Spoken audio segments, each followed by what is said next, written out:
Welcome everybody to this council meeting of 31st of October. Welcome to elected members, councillors, community board chairs, members of staff. That's a bit soft, that microphone. We've got a number of public speakers today in the gallery and attendees. Welcome. We've got a couple of councillors online. We've got Councillor Nigel Wilson and Councillor Jocelyn Prvanoff online. We're expecting Councillor Sophie Handford online too as the morning goes on. So I'll start with the council blessing. Ia mātu e whiriwhiri ana, ina take ke mua I o mātu aroaro. E pono ana mātou ka kaha tonu ki te whakapau mahara huapai mōna hapori e mahi nei mātou.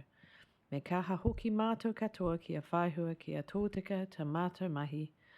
A matamaia te tiru whakamua me te hihiri, ka taia te arahi I roto I te kotahitanga me te aroha. So we move on to item 3, apologies. I haven't received any. Are there any to be noted? Anybody have any apologies that they've received? No.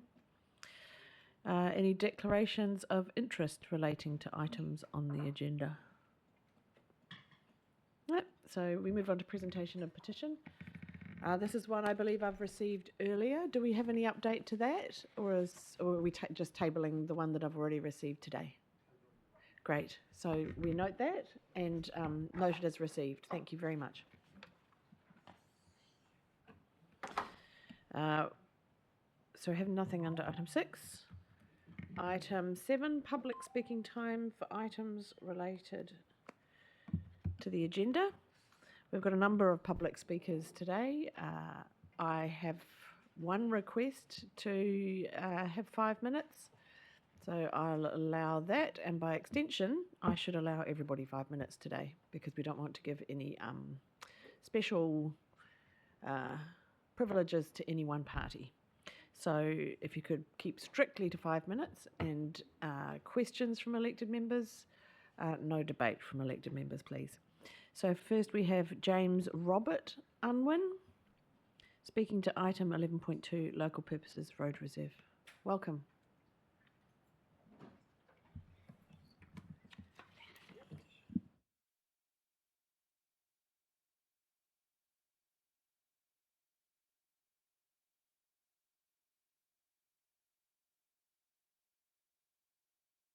Hold on a moment, start again into the microphone. Yeah, just before I start, I'd just like to introduce myself. So I'm James Unwin, and I'm a resident of Sue Avenue. I'm a senior policy analyst in biosecurity, and I'm the author of the paper that you received last week. I just want to add that the residents recognise the uneasy and awkward relationship between the fast track process and your legislative obligations and requirements under the Local Government Act as the delegated decision makers. I'm also conscious of your time, so I'll move quite quickly through my comments. However, as you're aware, there is more detail in my paper, and I'm happy to hear any questions you may have. So in preparation for this meeting, I was able to review the paper that was submitted as part of the agenda by Kieran Lamberton, Senior Advisor, Property, and it was unfortunately quite disappointing. The same patterns of downplaying the views of residents, omitting key information, and in the case of this paper, straying into legal interpretation without citing legal advice. These were patterns that we found in the record in the 2-year period from 1 September 2022 to 22nd of September 2024, documented in my paper, that have concerned residents in this whole process. I want to provide a couple of key examples, but if we had more time, we could walk through exhaustively where I believe this paper fails to provide you with all the information you require to make a decision, both in line with the Local Government Act and with the Council's Significance and Engagement Policy of 2024. So first, the paper mentions engagement with residents on the 4th of September 2024, but does not mention that this engagement comes after a long EPA process that spans 2 years, from 1st of September 2022, of council staff working proactively and collaboratively with the developer and their consultants on a single option to use the residential roads as the access to the new development. Second, regarding the EPA decision, this paper fails to note that the EPA panel and the traffic expert were clear that no alternative to the residential roads was submitted as part of the application. And the panel went as far as clarifying their jurisdiction, writing in their decision, changing access to the site is not within our jurisdiction as it sits outside the scope of the application before us. Third, this paper notes the Urban Connections Safe System Assessment Report. This is one of 3 reports, unusually, and I could add curiously, commissioned and funded by council staff and ratepayers. The other 2 reports do not address any other options but the use of the residential roads. The Urban Connections report attempts to address in small measure main highway as an alternative option by applying a point system to its safety assessment of both the residential roads and main highway. What the paper omits, however, is that the scoring difference between the 2 options was not particularly significant, and importantly, the data used to assess the safety of main highway, specifically related to the percentage of heavy vehicle flows, was taken largely from the 12 months prior to the opening of the expressway. We discovered this when our independent traffic expert followed up with the traffic engineer that produced the Urban Connections report, and we have emails on this. Finally, I am, as a senior policy analyst, a little uneasy with the way the paper strays from stating the relevant legislation, i.e. sections 77, 78, 79 and 82 in the Local Government Act, to interpreting the legislation. This interpretation attempts to lean back into the significance and engagement policy to define the decision this morning as of low significance. And therefore, some of the relevant sections of the Local Government Act do not apply. In my role dealing with legislation, including the Biosecurity Act and the Animal Welfare Act, and various biosecurity policies, policy cannot be used to write oneself out of the obligations and requirements determined by legislation.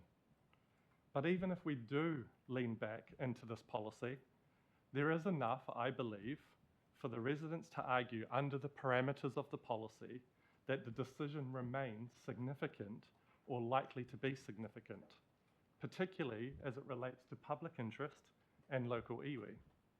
The EPA panel noted the level of public interest in the comments by residents. You have received this morning the petition signed by the residents. The Otaki Community Board are against the use of the residential roads, and so are local iwi, as written in their cultural impact statement. The key issue that has loomed large over this whole process is why at least one other alternative option, i.e. the main highway, the developer's own alternative option to begin with, has not seriously been assessed other than by the residents. The safety aspects, the advantages and disadvantages, the costings, and its alignment with District Council's own transportation plan objectives and policies. While the reserve road was originally held due to main highway's status as being State Highway 1, the opening of the expressway has changed dramatically the circumstances.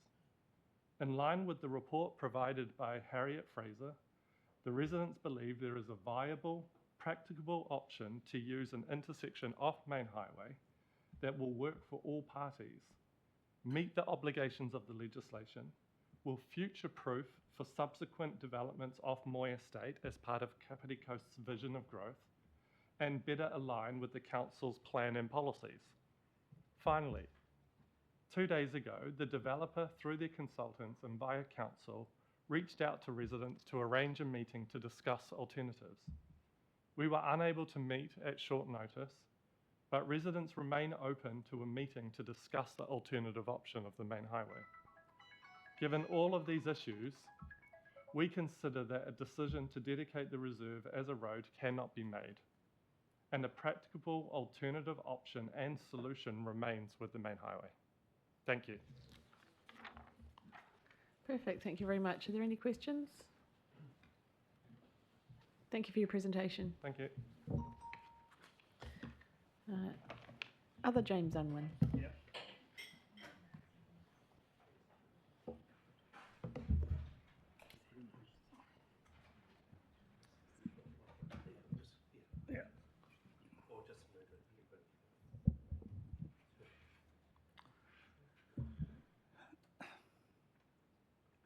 Kia ora. I just want to briefly talk to a specific point in the paper prepared by Kieran Lamberton. At the end of this paper, it raises the potential risk of the developer seeking a judicial review. The residents would like to know on what basis you, as delegated decision makers, believe a case could be made. As far as the residents are aware, mainly through OIAs, we consider that this would appear to be highly unlikely due to the following. First, in the early meeting between council staff, the developer and Cuttress in September 2022, council staff were quite clear in their instruction to the developer that the decision on the reserved land rests with you, the councillors. Second, the EPA panel also noted this point, that the decision to dedicate the reserve to a road is outside their jurisdiction, rests with the council to resolve, and stated explicitly that if the reserve was not to be dedicated as a road, that was at the risk of the developer. Third, we would also add that the council staff have been generous in their support given to the developer, even to the extent, as previously mentioned, of funding traffic reports for their application to the EPA.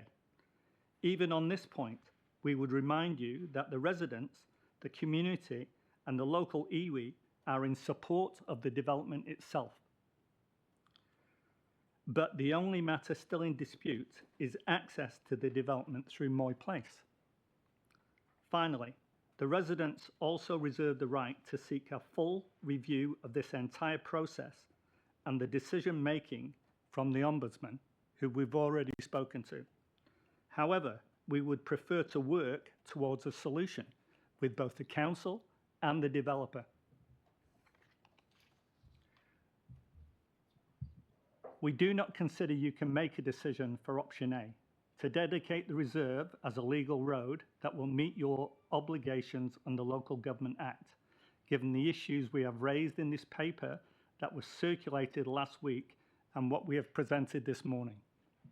We do, however, consider that in choosing option B, you could play a vital role to facilitate and expedite changes to plans that will use the main highway as the access point into the new development. We also query the claim made in the paper that changes to the entrance in the development would require resubmission to the EPA. In the report prepared by the EPA's panel's traffic expert, it noted that an entrance from the main highway would not require NZTA approval because the stretch of road at 33 Main Highway is not categorised as a LAR, a limited access road, contrary to the claim of the developer's traffic report. So we think this entrance off Main Highway could be completely facilitated by this council. Thank you. Thank you very much. Any questions? Thank you. Phil McIntyre. Welcome. Kia ora. Just start when you're ready. Thank you for the opportunity to address Council. I'm here today to speak in support of not one, but two resolutions sent to councillors by the Otaki Community Board that the Moy Place road entry must not proceed. Why is that, you ask? Put simply, after 14 years, the developer has changed their minds. Accordingly, without reservations whatsoever, the community and affected residents are allowed to change their minds too. Back in 2008, when the Moy Place Road Reserve was created, the developer's intent, as lodged by Cuttress Consultants and approved by Council at the time, contemplated a Totara Park Stage 2 development of some 50 plus dwellings. The papers lodged with Council to form the basis of the undertaking allowed for a total of 170 extra vehicle movements per day.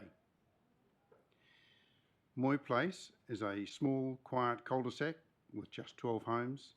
It was created back in 2009. One of its most beloved and enjoyed amenities is a children's playground. This aesthetically pleasing, quiet enjoyment and safe, traffic-friendly environment is in jeopardy of absolute destruction, and lives will be unnecessarily put at risk by allowing the creation of a through road. In 2022, the developer and council got together and planned for the Moy estate. In so doing, they arbitrarily changed the approved draft plans. The agreed scope change cancelled the good faith social contract that existed back in 2007. This was done without asking anybody, elected representatives, community, iwi, or affected residents. Today, we're looking at 137 dwellings in the Moy estate and up to 1,400 daily traffic movements. Further, the developer's working drawings for the Moy estate make provision for dwellings to the south, more potentially to the west, perhaps up to 1,000 dwellings in all. Traffic from which is supposed to funnel through Moy Place over roads that were never designed or built to carry those traffic volumes.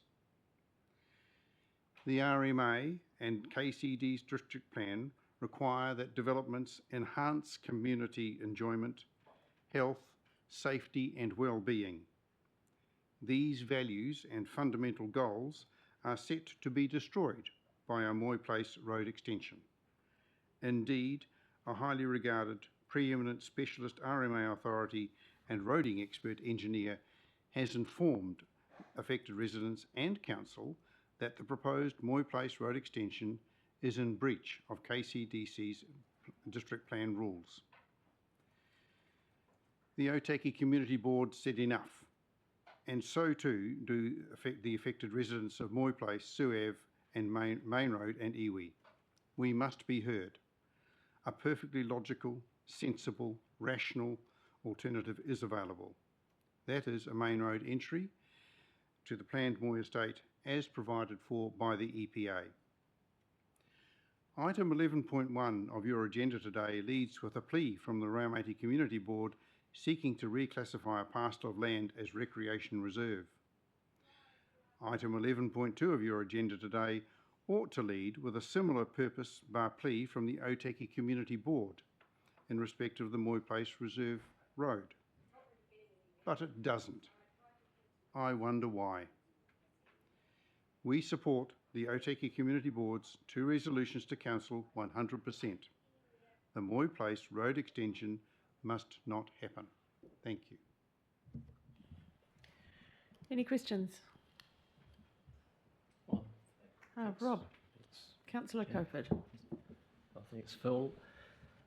Just a question about that the possible developments to the south and to the west you referred to. That they have the possible linkage into this proposed development, don't they? Yes, they do. Okay. Was the traffic emanating from those future developments factored into the traffic reports? So far as I'm aware, no. Right. With any normal resource consent application, these have to be factored in for a resource consent. So are you aware of that? Well, no, I wasn't. Okay. Oh, thank you. That's. Thank you. So I've got, hang on a minute.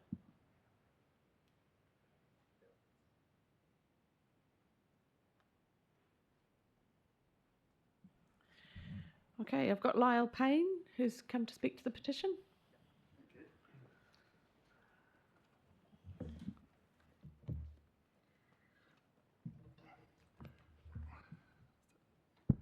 Atamaria Koto, ko Lyle Payne, tōku ingoa.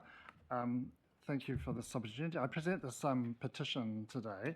I recently collected signatures from all households in the Moy Place and Sue Avenue, Otaki, The petition they put their signature to simply states, "I strongly object and oppose to any change to the status of the land at the end of Moy Place, cul-de-sac, Otaki," and gave the record of title of the land. When canvassing, I found no hesitation or reticence to sign this petition, or that any effort was needed on my part to convince anyone to sign to show their support for it. The most frequent remark I heard was, "It's common sense." In all my discussions within the community, when I go shopping, when I go have a coffee in a local cafe, after community board meetings I've attended, I've been approached by a range of people, from parents or friends of residents to complete strangers who've either heard me speak or seen my picture in local media and have approached me to offer their view that the piece of land at the end of Moy should not become a through road. Since this petition, I did start another on the same topic. I walked out of the house without it this morning, unfortunately, and enlisted residents to gather signatures from people over at the park, parents, grandparents, carers of children using the playground on the corner of Sir Moy, and it took no time to fill a page. In fact, it was only 2 days to fill the first page. And we got to the point, well, why are we doing this? The support is clearly absolute, 100%, to keep Moy Place a cul-de-sac. To leave Lot 72 unchanged is the clear choice of residents, wider community at large, Otaki Community Board and iwi, as you've heard. To act in defiance of such a strong showing of community feeling would surely be incomprehensible, even irresponsible. The status it currently has was assigned when State Highway 1 was the sole north-south traffic route through Otaki, long before the expressway was even mooted, and is the sole reason the status of the reserve road was ascribed to Lot 72. Now the expressway exists, any change of status should be to make it a reserve land, not a road. Thank you. Thank you, and thank you for the work that's gone into these petitions. Are there any other public speakers aligned to the petition today? Right. So now I've got Nick Taylor, Cuttress.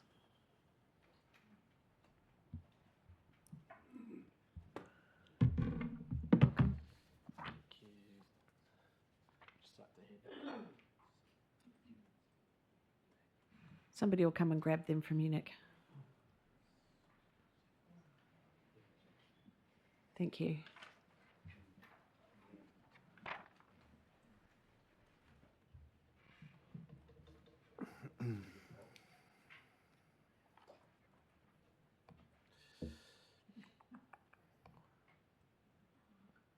When you're ready. Kia ora koutou katoa. Thanks for having me speak today. I'd just like to, I guess, firstly talk to the paper that's being handed around, just a brief couple of points there, hopefully clarifying a couple of items that were raised in the paper, and also just cover off a couple of things as well that have been said in this process. First of all, I guess in terms of the commentary in the paper, as you can see on that first point that I've got there, the original intention for development on the neighbouring lot was for a through road coming off the end of Moy Estate, off Moy Place. Shown in yellow there, it's pretty much the same roading alignment that we've got shown on the current plans. To talk to one of the points before about the developer changing their mind, there's no connection between the developer who did the original subdivision and the one that's recently got the consent to develop the adjoining property. However, I guess, yeah, the intention, I guess, always has been that there would be a road coming through the end of Moy Place. In terms of strategic alignment, including the growth strategy and housing strategies, as well as the LTP discussions that we had, as I mentioned last month, providing access to housing is one of those key priorities that Council you've been asked to deliver for the community. In terms of the expert consenting panel, so they, as I said earlier in the process, they drew on a significant volume of advice on this one. Had they deemed that the access was inappropriate or not safe, or that it shouldn't go ahead, we wouldn't have got resource consent. So, as you can see there, point 93 of the decision, the panel considers that day-to-day access of the site via Moy Place is more appropriate than from the main highway. So that's after what, I'm not a traffic expert, as I said previously, but I've weighed up a lot of different evidence and have come to that conclusion. So, yeah. In terms of consultation with the residents, the fast track process actually allows probably more, invites more comment from residents than potentially they would have under a normal process. It's compulsory under the legislation to consult during I guess once the panel has received the application, as well as on the conditions as well. So residents through that process, which wasn't obviously administered by KCDC, it was administered by the EPA under the fast track legislation, were involved in that. And there's been a few meetings with councillors over the time that this consent has been being processed, and obviously the couple of meetings and invitations that we've had to speak to you all ahead of today. So there has been, I think, a good amount of consultation done on the process. And I guess consultation doesn't mean changing. It's consultation about hearing views. It's not about and considering those views when you make a decision. So I think that's what's been done so far in this process. And as noted in the paper, council have sought legal advice, as I understand, in relation to the decision, and that all legal requirements have been met. In terms of our position as the applicant, on behalf of Wakefield Group, during the consultation session held on the 22nd of October, they did commit to meet with residents, and it was our understanding that it was going to be facilitated by council. So we sort of sat there waiting to get an invite, and then following up with Councillor Cofford, it was apparent that he expected us to facilitate that meeting, which is why it was such a late invite to the residents. We arranged to meet with the residents at 10 a.m. on, I think it was Monday, Tuesday, with Mr. Payne. We did. Tuesday, sorry, yes. And then on the morning we were told that we couldn't meet, so yes. We then requested the residents send through position for consideration ahead of today, and no alternative solution was received after that. Applicant position remains that the consented design is the most appropriate, which is a view that's shared by the expert consenting panel and is aligned with the experts that provided advice. In the absence of any feasible alternative that would readily enable construction to get underway, the applicant's position is that the access should remain as per the consented layout, which requires the dedication of Lot 72. As I mentioned, Otaki faces a critical housing shortage, and the applicant is ready to provide a solution that aligns with Council's vision for sustainable growth. We therefore ask that you vote option A in line with the recommendation of the council paper, which will facilitate the construction of much needed housing and recreational facilities for Otaki community. And just in terms of the numbers, I think there was a question last time about, we've just had the race course approved. Do we really need this one? If you look at the study that was done by council, we need 3,700 households in the next 30 years in Otaki. That's pretty much the development of this size every year has to be built to meet the needs. So we really do. This is a big problem that we're trying to solve here. So I'd just like to cover off a couple more points around the previous points that were raised. It was not in the jurisdiction of the panel to pass the dedication through because it's under a separate legislative process. They couldn't, it's not legally possible for them to do so. That's why the decision is here today and not with them. In terms of the Safe Systems report that was mentioned and paid for by council, I understand that was actually at the request of the residents that audit was done.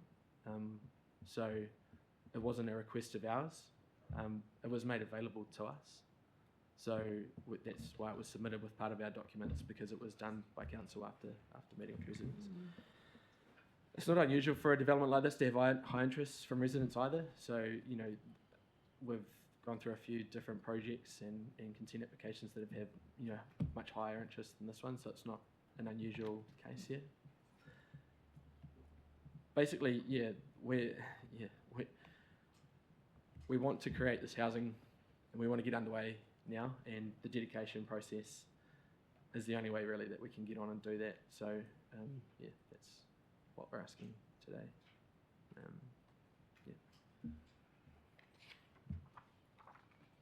Thank you. I've just got a couple of questions from the chair before I go to Councillor Cooper. So I'm interested in this meeting that was suggested with the residents. So no matter what we decide today, it doesn't preclude you meeting with the residents. That's right. So we were looking to hear if there was an alternative that the residents could put forward that will enable us to get underway with construction and start delivering the housing at no cost to the applicant. I don't see how that's possible. Changing the access would require us to go not through the EPA process, but through a variation process potentially. It might even need a whole new consent. So I don't see how, I can't see a feasible alternative that will enable us to get underway. So that meeting was, I guess, offered up. It was last minute because we were waiting for a meeting to be arranged, but then it did it ourselves, or tried to do it ourselves. I don't see a feasible alternative from a developer's perspective. So Do you think there'd be any benefit in taking a little bit more time to try and have that discussion with the residents before moving on the decision? I'm aware that we have another council meeting before we break for Christmas in a couple of weeks, and one option that's open to us today is to adjourn the discussion and continue it then. That's only in 2 weeks' time. Do you think there'd be any benefit in doing that so that you had time to have that? to be honest, no, meeting? I can't see a feasible alternative. I mean, there's been plenty of time for the residents to think of other options and present them to us in writing. The residents want to get, obviously, access to the state highway. The developer ultimately can't see a way to make that happen without extensive costs and delays to this project. So I can't see a feasible alternative to enable us to get underway. So to be honest, yeah, we haven't seen anything that would suggest otherwise, that would be a possibility. Okay, thank you. Councillor Cooper? Yes, thank you. And sort of that last comment sort of might make my question completely irrelevant, but I'll ask it anyway.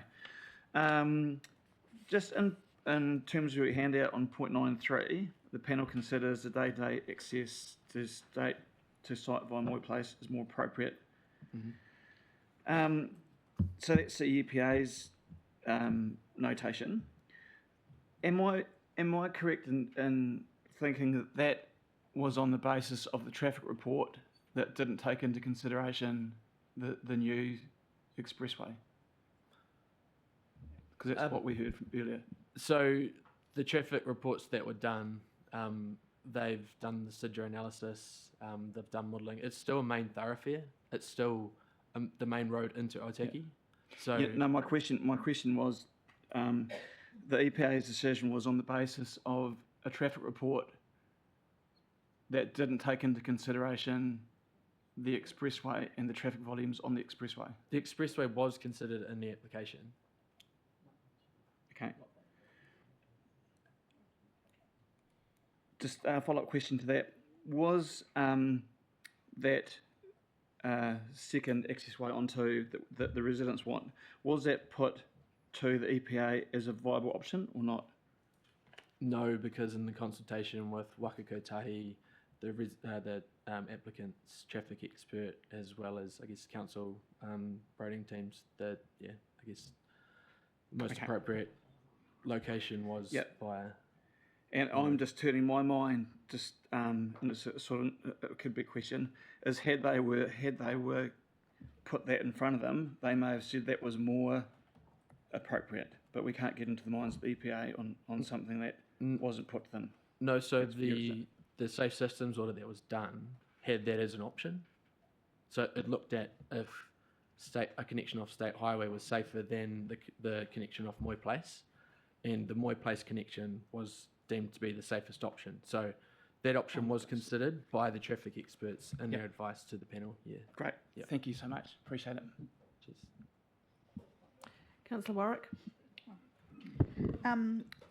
Just clarifying, are you aware that the residents are not actually opposed to the housing? You were talking about the number of houses adding to the stock in Otaki and getting on with it and stuff. That's not what they're opposed to. They're not opposed to the development. It's the access. You're fully aware of that? They have not said no to the development. They're opposed to the consented layout that we've got that will No, no. enable us to get underway with. That would be good to clarify when you meet with them, because they're opposed to the access, not the development. Yeah, So so the the layout would change a little bit with a different access, but it would be good for you to clarify with the residents what exactly their opposition is, because it's, in my understanding, it is not. Sorry, is there a opposition. question there, Councillor Warwick? Are you aware that the residents are not opposed to the development, but the access? That is my question. Thank Yeah, you. they've stated that they're not opposed to the development. I guess to change the development would be I don't know how long and how expensive, and potentially might basically sink the development. So by opposing the access, in effect, they are opposing what we've got consented, and therefore the development that's in front of us. Okay. And do you have any costings on hand that it would cost to have a variance in that planning? Haven't done that analysis because I don't know what that process looks like, to be honest. We'd have to go through either a variation or potentially a whole new consent, depending on if council's planning team considered that it would be within scope to do a variation. So it's That could then get it potentially, if it's notified, we could get to a hearing. It could be appealed to the Environment Court. So the cost could be significant, hundreds of thousands of dollars if that's where it ends up. Okay. And the development to the south of this development? Yep. Do you have any idea where that access, I understand that the access for that development is potentially onto the main highway, Old State Highway 1. Do you have any information on that? Have you got any kind of forward plans on that development? We're not in discussion with the owner of that land at all. But in terms of that site layout, there is a 20-metre wide roading connection out onto the main highway, which if you're doing a layout, you'd connect the main highway through to the access that's proposed off the Moy estate development. And that would have the effect of dispersing traffic. So people heading south, instead of going out Moy Place, would go through that new connection out onto the main highway. Okay. And that piece of land, I'm not sure how big it is, would probably accommodate how many houses, do you imagine? Do I have time to look this up? I'll just bear with me.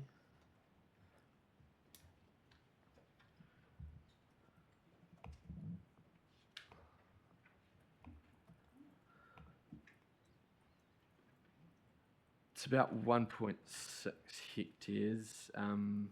There is, I know council's flood hazard model has recently been updated to show quite a lot of flooding on that property, so the yield would probably be reduced there.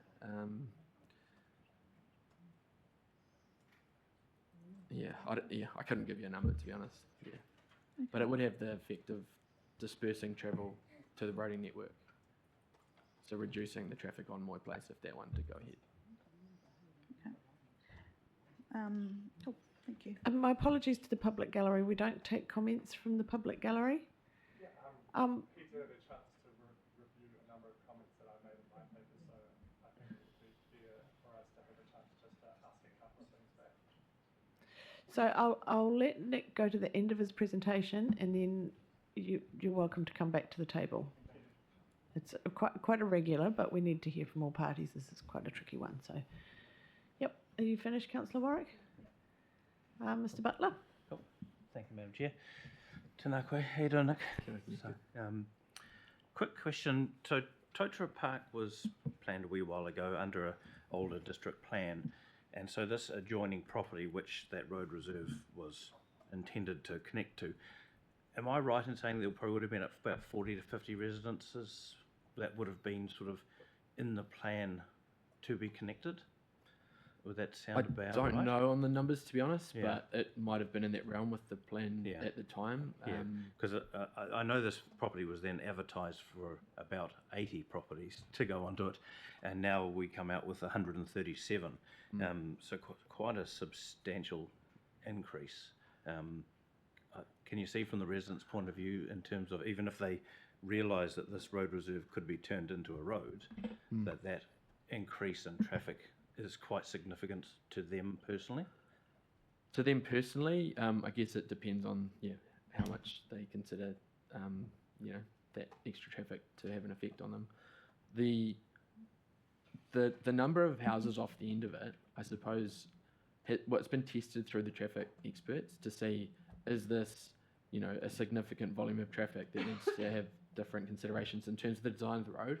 When we did the original design of the road, we made that much wider than the Sue Ave extension to the north to accommodate extra traffic. So it's actually designed, it was over-designed back, in 2008.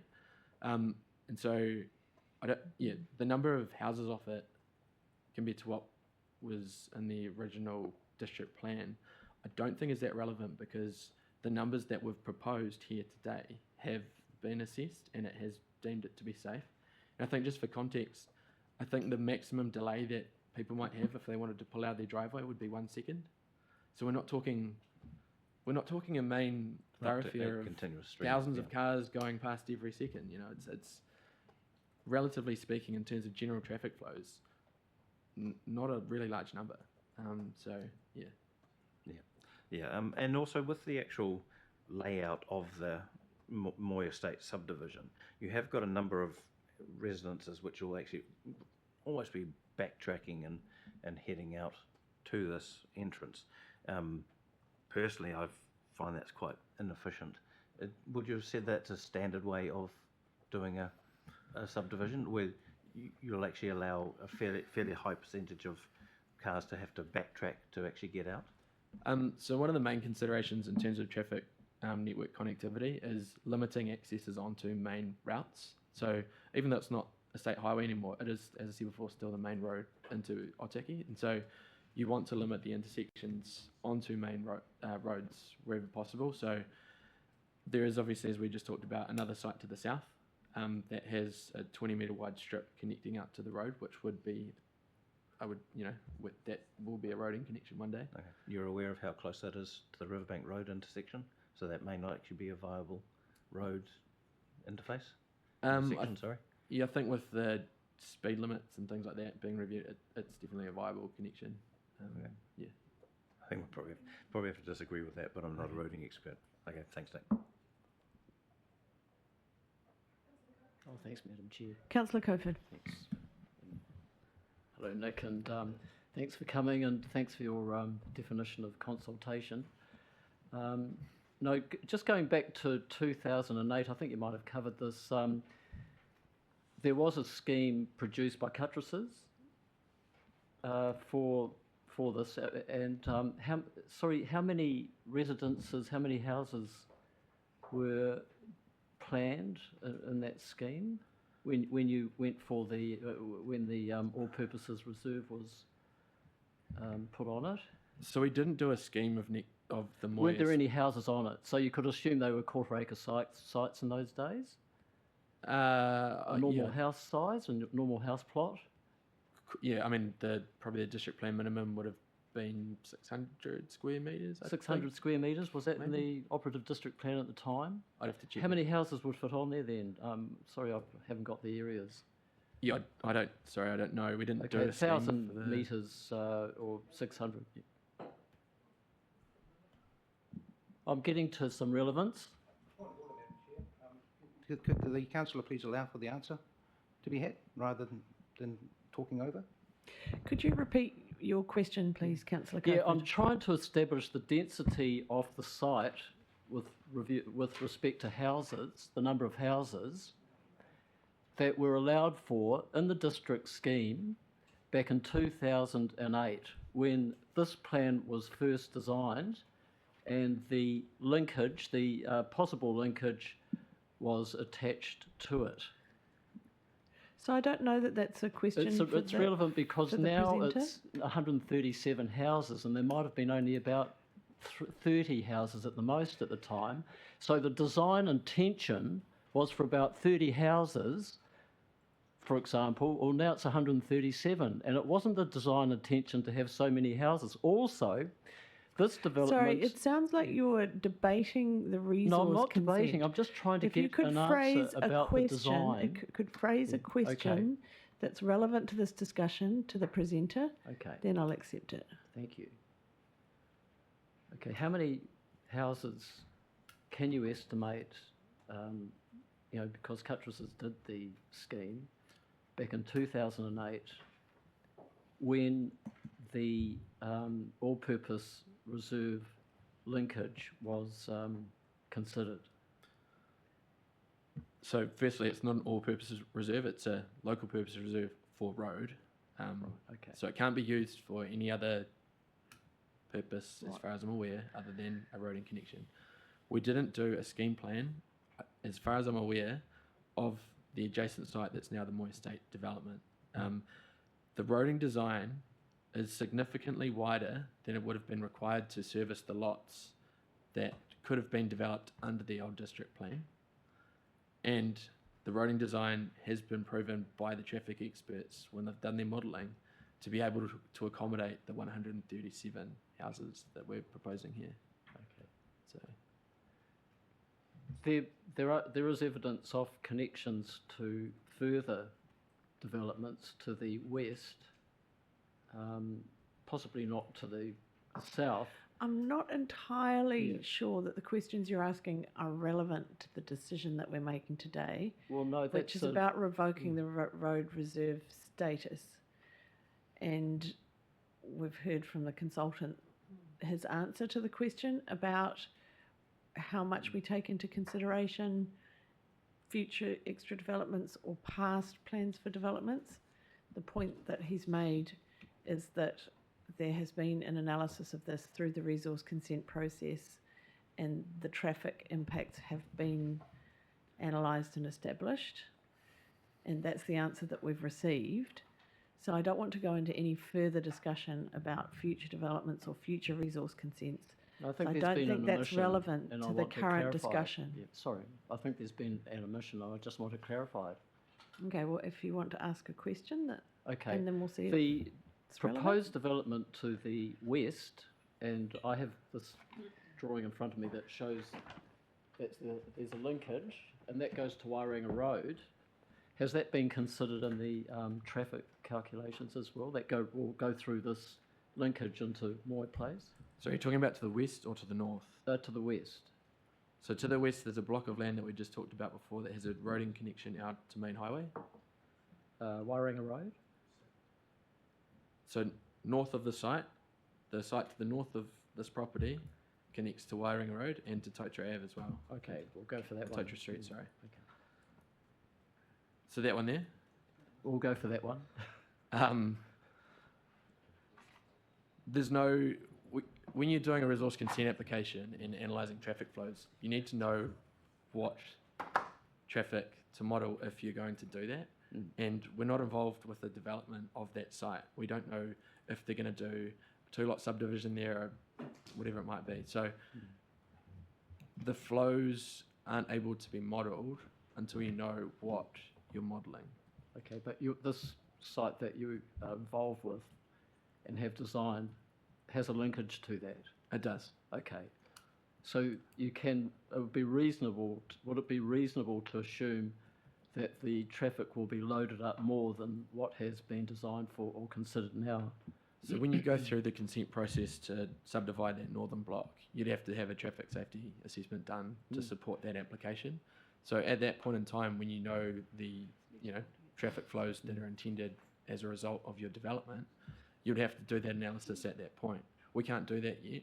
We can provide a connection that enables connectivity, which is a good urban design practice, but we can't model the flows because we don't know what they are. Can I put it this way? Can I ask it this way? At that point in time, if it is found that there's another 130, 200 houses, would that have a loading on Moy Place traffic and the analysis? I think you've had an answer to the question, which is at that time that would be considered through a further resource consent process.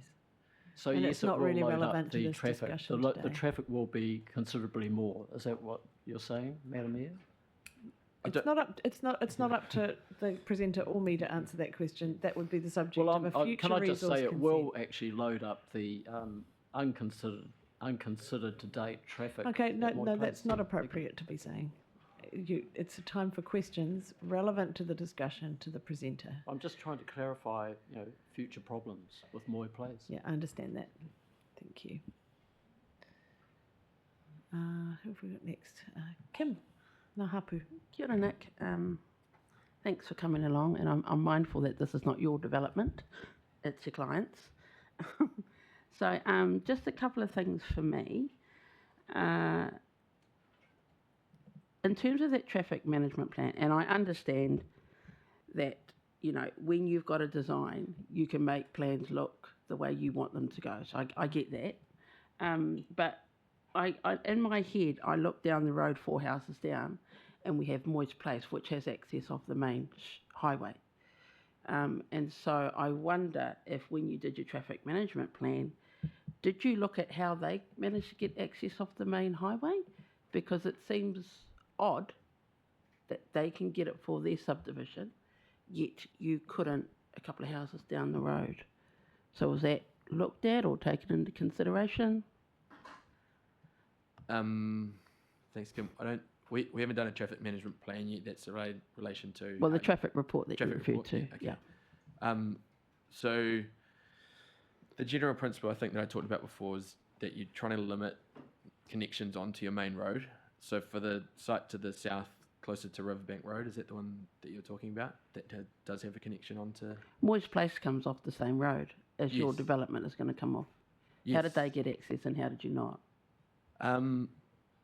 So that was, a lengthy resource consent process back in the 2006, I think it was. Can't But remember. they got it. They did get it. They Yep. got it. And the reason that, so they did get it. It's obviously relatively close, as you said, I think just 4 properties along. So having intersections like that close together is, I guess, not the outcome that you want from a traffic safety and network Okay. perspective. And probably this one you may not be able to answer because I'm reading through the paper that you just gave to me, and what I'm mindful of is the tone is always going back to we are providing houses for Otaki, which is great, which no one is opposed to. But it comes across as that we're providing an answer. So how in the whole resource consent process, because our CIA was submitted right at the very start, there's been opposition to the access, not the development, right from the very start. How did you not factor that in when you were doing your consent? How did you not think about what Plan B was? Because you purport to be doing something for the community. Sorry, you're kind of debating the resource Okay. consent here. That's not the decision that we're making today. So was that considered when you were doing your consent, the fact that there was opposition to that access? Yes, and it's not unusual to have opposition to development where residents are in close proximity. So we relied on the expert traffic advice for what was the most appropriate access for the site. I'm not a traffic expert, so like any consenting process, you rely on the people that are qualified and I guess know more about what they're talking about. So that's what we took into consideration, I guess, over the concerns that were raised through that EPA process with the residents. Was the traffic management, whoever was doing the traffic management report, because I'm not an expert either, ever directed to ask So what does that look like? I think we're questioning the process of the traffic management report. Okay. The fact is that process happened. We have a traffic report that says it's safe, and we are now we turn our minds to the question that's in front of us today, which is whether we revoke the road reserve status. It's not up to us today to go back over the resource consent process and question elements of that. That's not what we're here to do today. That's been through a process, through a panel, and it's reached a conclusion, which is where we sit today. Then I've got no more questions. Yeah. And please, the rest of the public speakers, bear that in mind, the rest of the table, bear that in mind, because we have strayed outside of the relevance to the decision that we're making today. And I know that some other councillors around the table are feeling uncomfortable with that as well. So please stick to the issue at hand. Thank you for answering the question so far, Nick. Councillor Coe. Thank you. Look, I just want to get some clarity on where we're at in this process. So you have put to the residents that you would be willing to look at an alternative solution. There has been some talk around a mediation process. What I'm picking up and I wish to get clarity on is it sounds to me from what you've said is there is really no prospect of mediation because you cannot at this point in time see a way forward to change what has been consented. It just does not make sense for you to make any alteration. You don't need to do that. So therefore, any meeting with the residents would not be a mediation process, but just an opportunity for you to talk to them about, whether they have any other ideas that might convince you to do otherwise. So I guess, is that correct? And what is the prospect that the residents might realistically be able to achieve a different outcome? What would have to happen in order for the residents to get their wishes? So yeah, to your first question, we've got two opposing positions, and I just can't. There's no middle ground here that we can see. We've got a consented development that we've been working in through the consent process since 2022, and so we want to get on and actually start constructing. So I don't see a way that there can be a middle ground, unless, like our client said the other day, that there's some way that miraculously there's a whole lot of funding going to come for them to, then reconsider their design, to go through the process, cover all their costs of holding their land during that time. It's a really significant thing to ask to change the consent at this time, and I don't think it's viable. So that's, I guess. So if it's not viable, is there any way at all that you could see that the residents could achieve their desired outcome? I don't think so. Right. Yeah. We were open to hearing if there was something, but I mean, we've given that opportunity and we can't say that that's possible. Yeah. Okay, thank you. Mr. Moore. Maureen and Nick, I've been talking to a lot of residents about this over the last 2 years or so, and there's obviously some big emotion around this. The original plans in September 21 were 55 lots or dwellings. You're taking the construction traffic for this project off 33 Main Road, as it's now known. It's now 50 kilometres an hour. The ballpark's changed dramatically since this was first planned. Move to a question, please. So Mr. my Moore. question is, in changing this consent, what are your mitigating factors to have to do that if you went down that route and being a good neighbour? Sorry, what were our mitigating factors? To change the access from where it's planned to potentially go, because you have to do this for the construction traffic off 33 Main Street. Yes, the construction traffic will be subject to a construction traffic management plan with temporary speed restrictions, probably a lot of cones, to control traffic into the site through that construction period. That's not a permanent solution. That's a temporary solution to enable the construction traffic to get in and out of the site because residents didn't want it coming down Suave and Moy Place, obviously. So that's the reason that access for construction traffic is possible, because of the heavy restrictions that it will place on not only the construction traffic, but I guess other road users as well as that happens. I'd propose that the construction will No, be for you're not a long, proposing. long time. You're not proposing. You're asking questions, Mr. Moore. Okay, all right. Thank you. Yeah, thank you. Thanks for asking all those questions. Some of them strayed a little bit outside of the decision that we're making today, but useful background information to have, I think, as we move towards a decision on this topic. So thank you very much for taking the time to answer the questions. Thanks very much. Hang on, we might have a hand up online off the screen. Oh, it's hidden against the trees.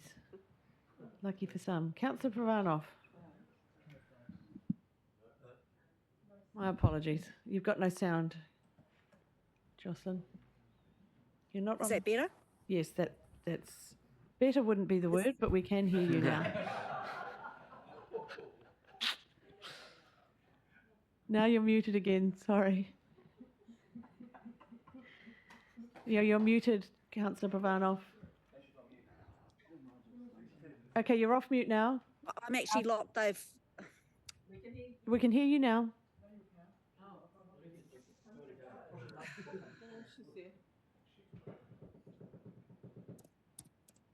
I think we can hear you if you want to ask your question.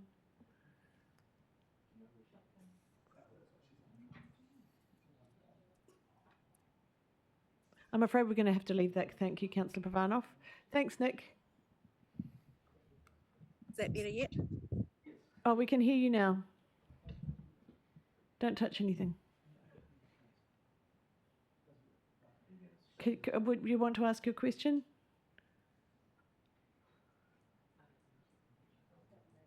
I think staff have. Is that better?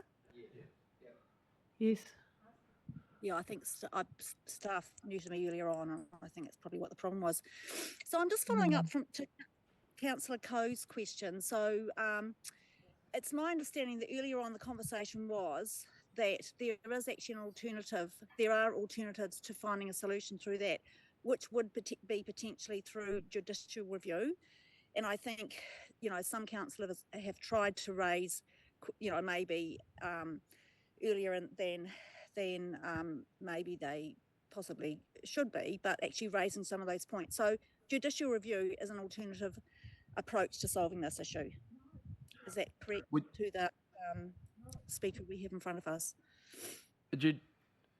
For a judicial review, there would have to be a decision made that we would want to challenge, I guess, through points of law. So that wouldn't enable an alternative access. That would be a challenge on the council decision made today to dedicate the land set aside as road to be road. So is that what you mean? That's very well answered, I think. Any different questions, Councillor Pavanov? No, that's fine. So there are alternatives. Thank you. Thank you. So I'm not. What we might do is clarify that from a staff perspective. I don't think that's a question for the presenter. If we need to later on, when we consider the report. Thank you so much, Nick. So I am going to give James Robert Unwin another chance at the microphone if he wants to answer any of the points raised. No, thank you for this opportunity. Just a couple of short points. I would actually like to confirm with Cuttress that quite early on in this process in September of 2022, they had stated that Main Highway was their original alternative. So it'd be nice to just have that confirmed. This question about consultation that we've raised was really a question around this whole process in consultation with residents between council. Although I would probably want to question the definition that was provided and to determine whether that definition actually aligns with the legal interpretation of consultation under the Local Government Act. The appeal to Waka Kotahi around their comments on this process, I just need to remind the decision makers here that on record, when I looked at the correspondence between Cuttress and Waka Kotahi, it is clear that Waka Kotahi made their comments and their support of the residential roads based on the fact that the traffic volumes prior to the expressway being open, and that their support was given 2 months prior to the opening of the expressway. I'm not sure what to make of the fact that no information or data or evidence has been provided about the cost of changing the plans. I'm not sure anybody can make a decision based on that, considering there's nothing to rely on. The last thing I would say in terms of the obligations for the delegated decision makers, the reason why this question looms large around an alternative and for some reason it wasn't really looked at from the beginning of the process was that under the Local Government Act, there is an obligation to look at all practicable options, and that's why an alternative option. So all these these points have been very clearly made in your email to us all that we've read. So if you could just, if you've got any additional points to make that haven't been made already, because we are running quite behind time. Yeah, thank you. Yeah, this is the last point. I just wanted to respond to the fact that you're saying that looking at an alternate option isn't part of the discussion. And what I'm saying is that it's a key component about your decision making in terms of your requirements under the Local Government Act, because practicable options must be identified and assessed. So you have to have all the information that you need in order to make a determination and a decision under the Local Government Act. Okay, thank you. Thank you. Your point's well made in that regard. Thank you. Excuse me, Madam Chair, could I ask one point of clarity for council officers? It's in regards to the... Ask away and we'll see when it's how it's look, most I just wanted to appropriately get dealt with. clarity. There's a designation there, limited access on the Old State Highway. I just wanted clarity whether that designation was a live designation through that process, or whether that designation changed when the bypass started. Okay. So we'll ask that question when we come to considering the report. Is that okay? That's fine. Yep. Great. So that brings us to the end of public speaking time for items relating to the agenda. We now move on to deputations, and we have one from Local Government New Zealand for monthly report, I think. They're online. Mayor Toby, welcome. Thank you. Thank you for coming in today. That's all right. We listened, well, I listened. I had a little bit of a listen in on what your debate was, seeing as it was taking so long. Thank you. I hope you enjoyed it. It was different. Yeah, it was different. Yes, different is the word. Okay, so we're in your hands. Do you want to speak to the full monthly report and highlight anything in there and take questions? How would you like to proceed?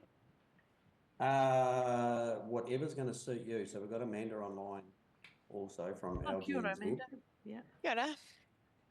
So first, and I apologise, I thought I was talking to somebody else while the meeting was still going. So good morning, Your Worship and councillors. Thank you for allowing us to come and discuss the full monthly report and just what LGNZ has been up to over the past 4 months.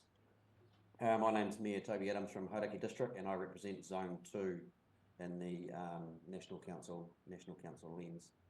So just over the last 4 months, and if you've been reading the weekly reports or newsletters that come out from LGNZ, we've really been championing some criteria that's really hot on everybody's topics is one, the rate increases and the rating toolkits that we've been putting out there, and the comms on the rate increases and what's driving those rate increases, and what are some of those unfunded mandates that we get from central government that encourage us to have to put our rates up, and then working around what can we do going forward to have those conversations about new funding and financing tools. So if there's any questions on that, I'll happily take any. Why don't we just run through the highlights and then we'll take any questions at the end.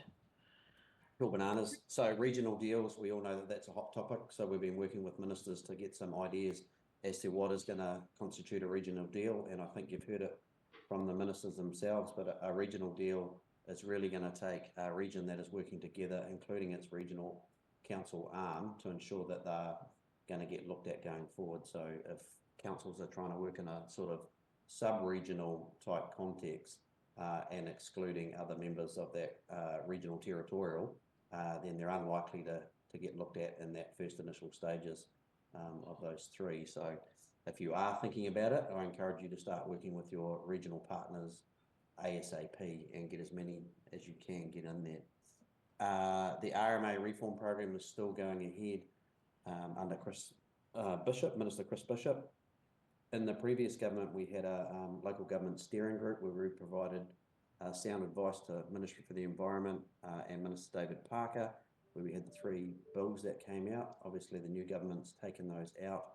And we don't necessarily have a local government steering group, but there's a few key members that worked on that previous one that have still been working with MFE and the EAG to get what the new model is going to look like. So we're still having some local influence, hopefully, on what's going to come out going forward and getting a little bit of support with LGNZ behind that. The media, hot on media and getting out correct, trustworthy information about what it all means. It's really hard when councils are going out on their own, particularly with cost pressures that we're facing now, but getting that one voice message from across New Zealand from council, so we can encourage everybody to use that and have that same information for their ratepayers.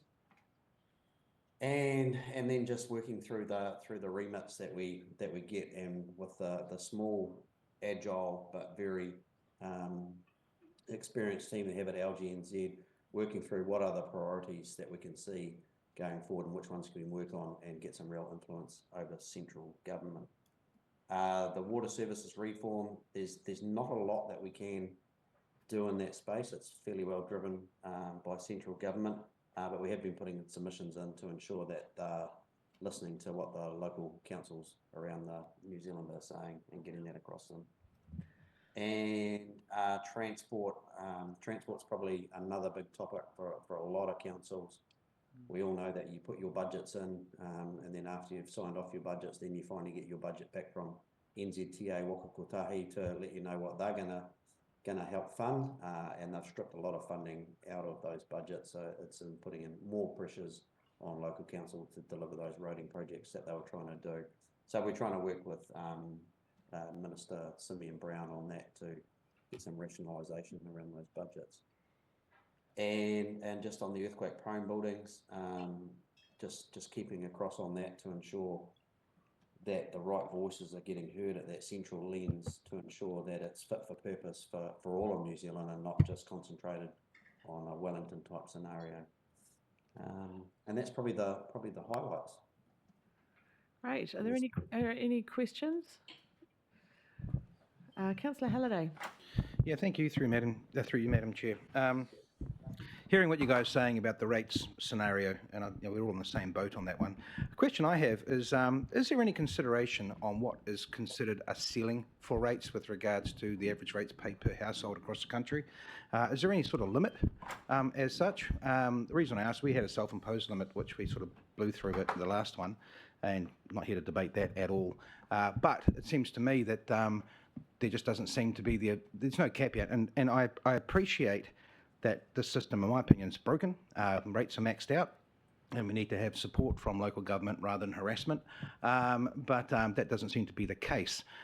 What's local government's position with regards to when do we reach the point where we just can't say we're going to take more money off the ratepayer? Or is that something that's not being considered? Yeah, I mean, we're always considering that. So every council sort of operates slightly different. They might have their own imposed. It's just no different than debt caps. You might have your own imposed debt cap that your council's happy to have as a risk profile. And rates caps, most work on that 5% of household income, so that no more than 5% of the household income is going towards rates. So, and that varies across New Zealand depending on your average household income. So I know here at Hauraki we're close to that, and we're trying to manage that with the Three Waters costs going into that, and still having that as part of our rates sort of figure when we look at it, even though that waters is going to go into a separate model that might be more like a utility. So I don't know the answer, and I don't know what is right, but that's what most councils work towards, is that 5%. I appreciate the answer. Thank you very much.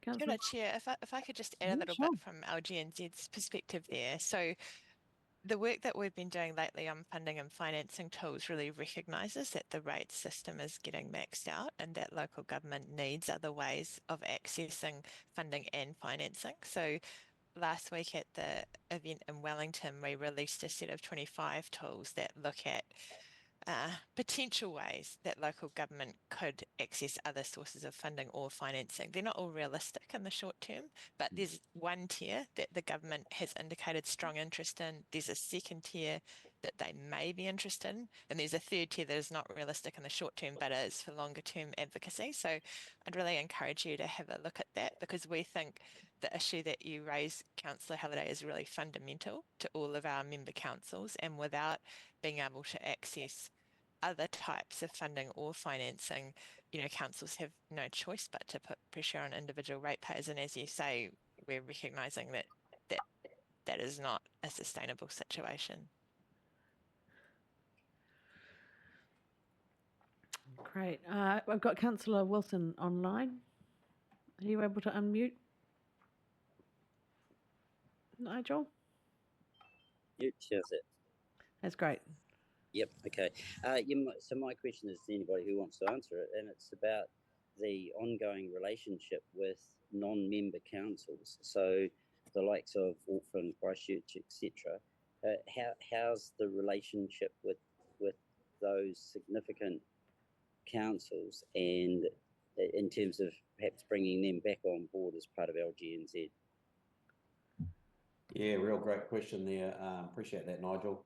And there is still collaboration and still conversations going on, and we don't exclude them from our information sharing, and we're regularly trying to catch up with them, and we'd love them all back in the tent, because if the whole of New Zealand spoke with one voice, we'd maybe have more ammunition when it comes to funding and financing and some of those tools that Amanda was talking about. We'd have more clout to ensure that those were getting across the line. And for different reasons, and we all know the political spectrum at the moment, there's all sorts of stuff going on, and those councils have decided to step away, whether they feel they're getting value for money or for other reasons, or that's up to them. But it doesn't stop us communicating with them. And at the combined sector meeting just last week in Wellington, Wayne Brown came and presented to us.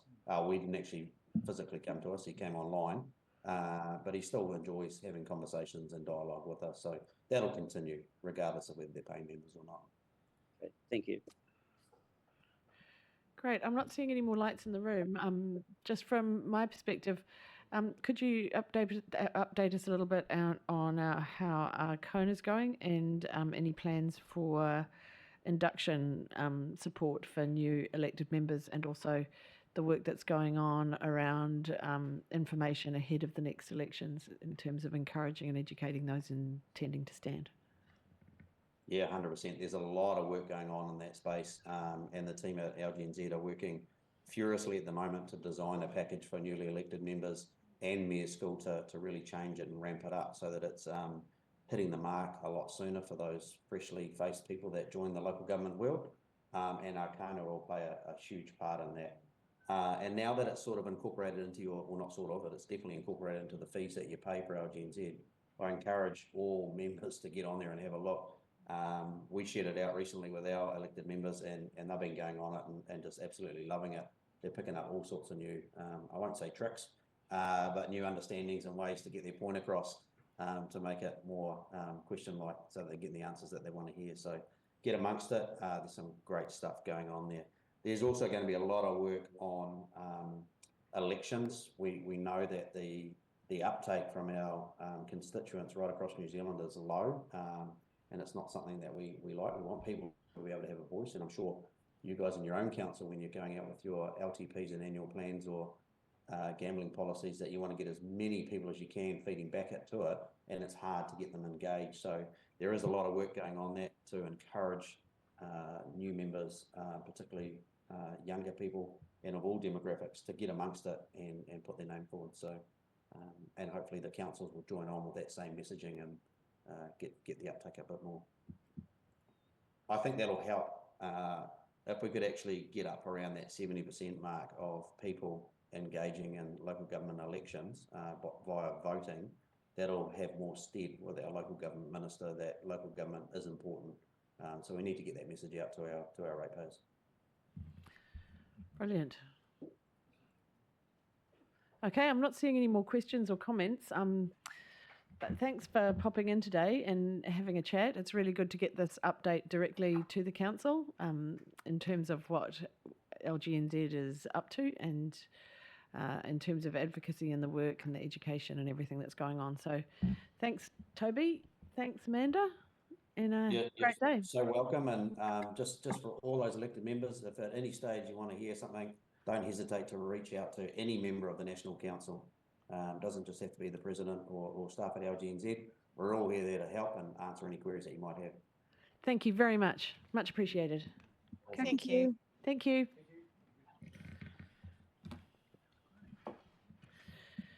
So we'll move on to members' business. Leaves of absence can be communicated to the Mayor's office. We do have one matter of an urgent nature, which is to appoint Michael Moore as the Waikana Community Board representative to Council. and Richard Mansell as Waikana Community Board representative to Strategy, Operations and Finance. So that's up on the screen. And this is in the wake of the election of Michael Moore as chair of the Waikana Community Board. Congratulations, Michael. Oh, you haven't voted yet? Oh, no, but you're already the chair. So I thought, I was sure that happened at the last Waikana Community Board meeting.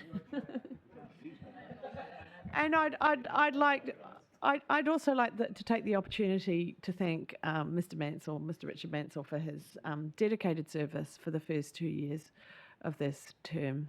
It's been there's been a lot going on, and he even managed to find some extra money for Waikanae, which was brilliant. So, and we look forward to working with you for the remainder of the term and potentially beyond, Michael. So, with that, we'll turn to the recommendations in front of us today, which cover off the appointments to the council and committees. So we have 3 recommendations, A, B and C. Do I have a mover for those? Yeah. Moved by Councillor Coe, seconded by Councillor Halliday. Right of introduction? No. Any debate? Yeah, awesome Mike was what Councillor Halliday had to contribute, just for the record. So I'll put that to the vote. All in favour, please say aye. Aye. Against? That's carried. Congratulations, and we look forward to having you on the committee. Okay, so nothing under 10, so we are going to cover off our first report under 11, just because we're under a tight time frame today, and I don't think this will take too long, and will leave us with a nice taste in our mouth, hopefully, as we go to morning tea.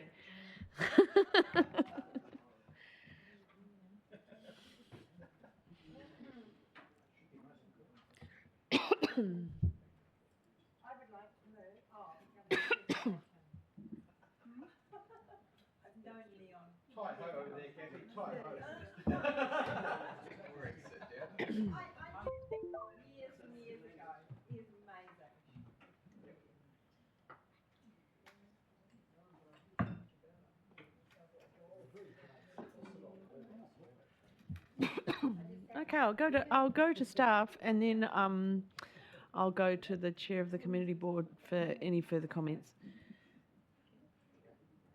Okay, take it away. Ata Maria koutou, ko Morag Tamale Tāne toku ingoa. I'm here in place of Brendan Owens, who is on leave this week. And just introducing Yolanda Morgan, she's a team leader of open space and planning, and she'll be taking you through this report around the classification of land at the intersection of Popular Ave and Renown Road, Raumati South.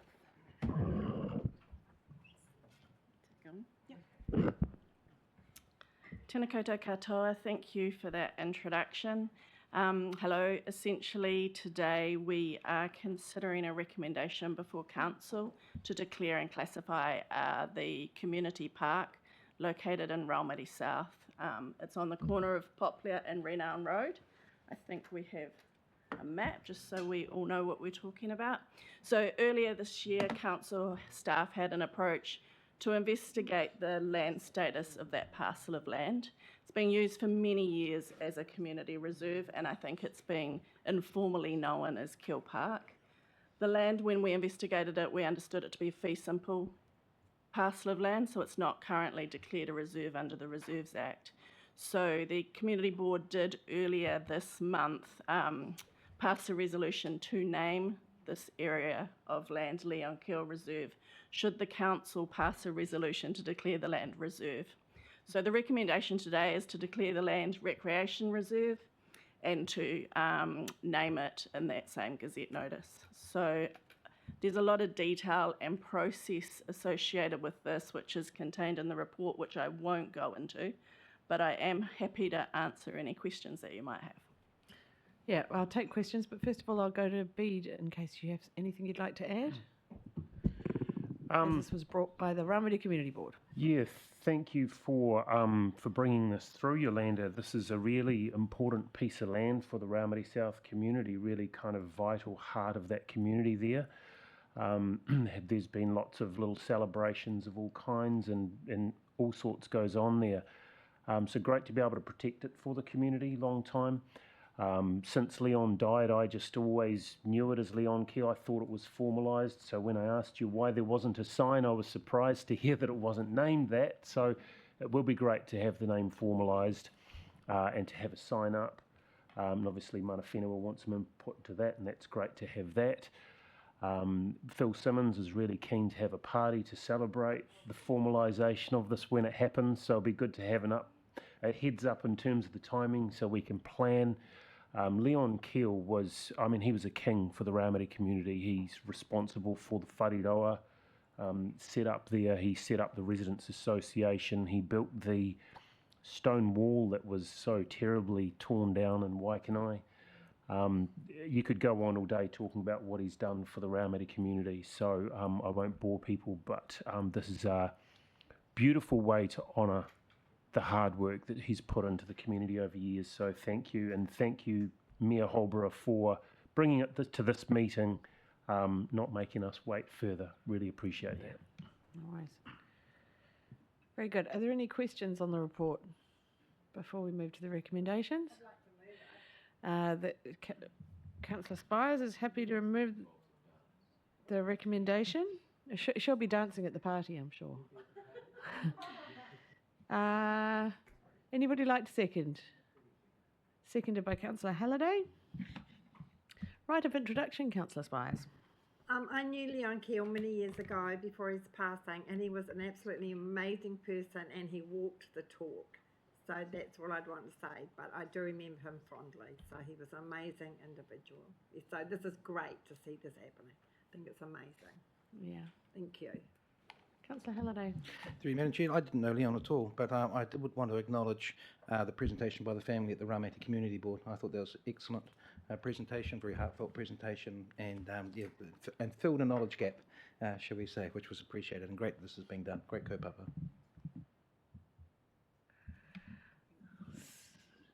Councillor Wilson.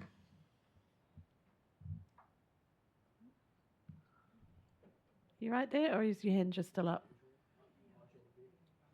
Yeah, it's been up for a while. I now understand where Jocelyn comes from on the hand up thing. I was going to speak to the last item, but I'll just agree with everything that's been said, particularly by Bede as far as Leon's concerned. He was just the loveliest guy. I wonder, it's my understanding is that it's generally known as Keel Park now, right?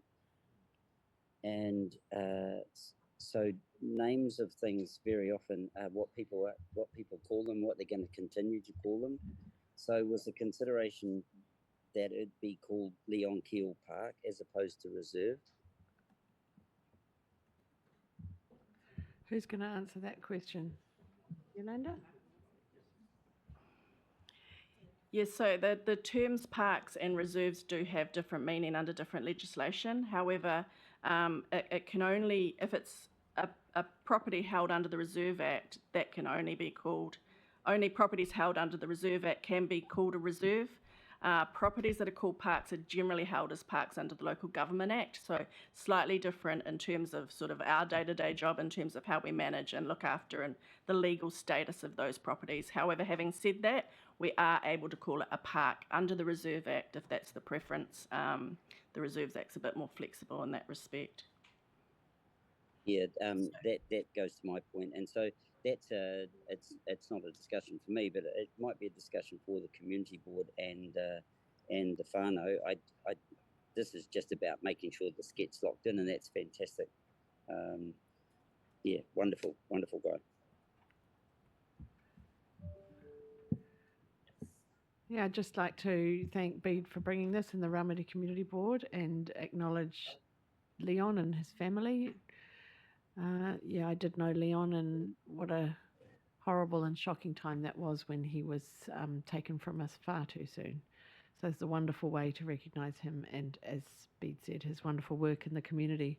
I also really have a personal connection with this little piece of land. The first thing I did as a councillor was work with council staff to remove the bamboo from the bit that you can see the bank behind, which was absolutely pervasive and a really hard mission for the staff to remove it at the time. So I'd like to acknowledge the people back then who managed to get the digger in there and get that bamboo out, because that will now be usable for a whole lot of things potentially by the community. So with that, I'll invite a right of reply. Councillor Spires? It's all been said, thank you very much. And I'll and put that. it's great, yeah. Great. I'll put that to the vote. All in favour, please say aye. Aye. Against? That's carried. Congratulations. Well done. So we'll now take a break for 15 minutes, 10 minutes before we come back.